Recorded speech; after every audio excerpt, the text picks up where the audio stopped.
marche dans la crainte de Dieu.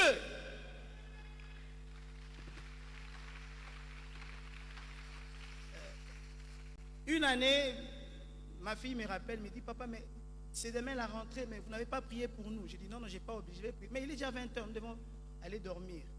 Les enfants doivent se mettre à la tête que papa prie toujours pour nous avant d'aller à l'école. Il prie pour nous avant de manger. Il prie, il prie, il prie. La prière, c'est la force d'un chrétien. Inculquons à nos enfants des valeurs chrétiennes qui resteront toute leur vie. Nous avons appris ces valeurs et nous les transmettons aussi à nos enfants. Et c'est comme ça de génération en génération, comme Papa Cyril l'avait prêché l'autre fois. Là.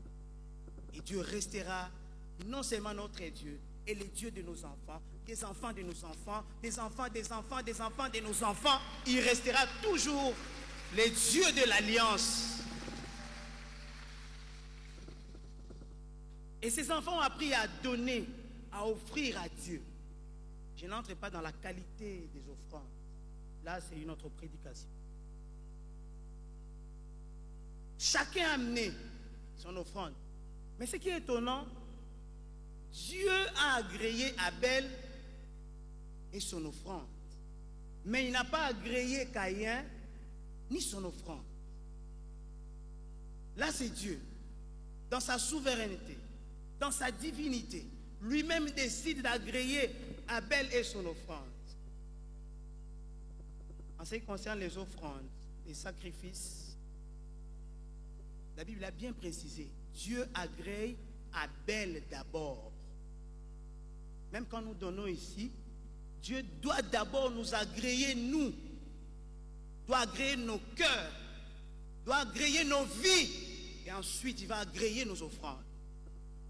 Avant de chanter pour Dieu, ça ce sont des sacrifices, des offrandes.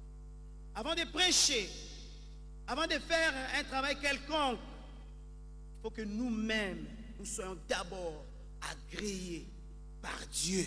Il doit d'abord nous agréer. Dieu a agréé d'abord Abel et puis son offrande. Et là, l'offrande sera acceptée. C'est pourquoi il dit, l'obéissance vaut mieux que les sacrifices. Il agrée. Personne ne lui a demandé d'agréer, mais lui-même a décidé d'agréer l'offrande d'Abel et de ne pas agréer celle de Caïn.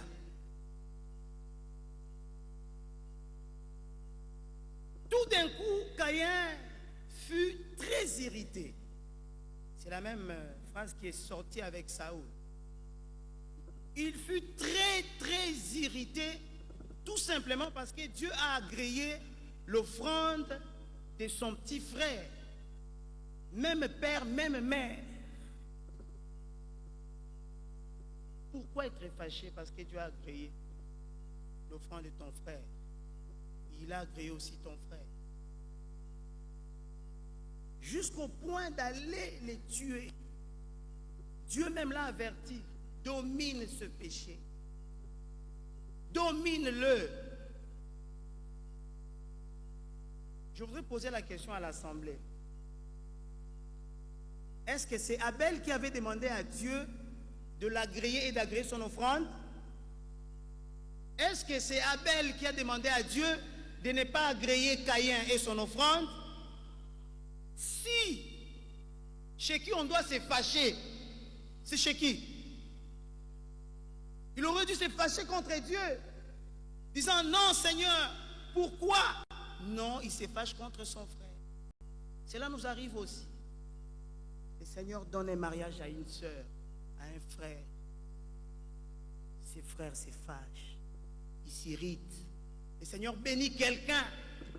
Pourquoi seulement lui? Non, c'est Dieu qui a décidé. Le Seigneur l'a élevé. Pourquoi seulement lui? Non, ne me pose pas la question. Pose la question à celui qui m'a élevé. Et je voudrais dire à quelqu'un, si le Seigneur a décidé d'agréer, de t'agréer et d'agréer ton offrande, personne ne peut mettre fin à l'élévation que Dieu a mis pour toi. Oui, si Dieu t'a élevé, même pas tes parents, ils n'y peuvent rien. Tes voisins, ils ne peuvent rien. Ton frère, il ne peut rien. Ta soeur ne peut rien. quand Dieu décide, et ce qui décide arrive, parce que la Bible dit, tout ce que le Seigneur veut, le fait.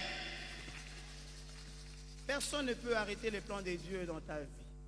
Personne. La Bible dit, il n'a pas de conseiller. Il n'a pas de conseiller. Caïn fut irrité jusqu'à aller assassiner son frère.